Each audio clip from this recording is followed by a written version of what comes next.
Hello friends, જો તમારે પગમાં મેનિક્યોર પેડિક્યોર કરવું હોય તો તમે આ દેશી નુસ્ખાથી કરી શકો. તમારે પાર્લરમાં જવાની કોઈ જરૂર નથી. એના માટે તમારે એક લીંબુનું ફાડું લઈ લેવાનું છે. તેમાં થોડી કોલગેટ એડ કરી દેવાની છે.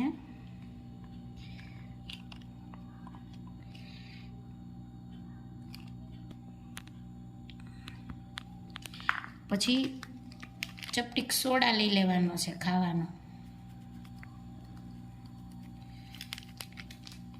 આ લઈ લીધા પછી તમારે પગમાં આ રીતે સરસ રીતે ઘસવાનું છે.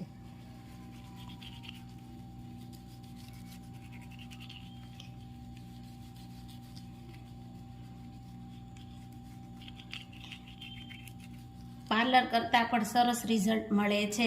તમારે જે કાળા ડાઘ થઈ ગયા હોય પગમાં, ચપ્પલના મોજડીના જે કાળા ડાઘ ડંખના પડી ગયા હોય તે પણ જો સરસ રીતે ઘસો તો દૂર થઈ જાય છે. તો તમને મારો આ નુસ્ખો ગમ્યો હોય તો મારી ચેનલને લાઈક કરો, શેર કરો, સબસ્ક્રાઈબ કરો.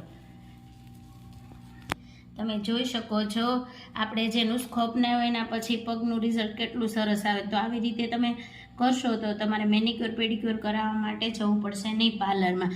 આ પ્રયોગ તમારે તમારી સ્કિન ઉપર, મોઢા ઉપર કરવાનો નથી, ઓનલી ફોર તમારે બોડી ઉપર જ કરવાનો છે.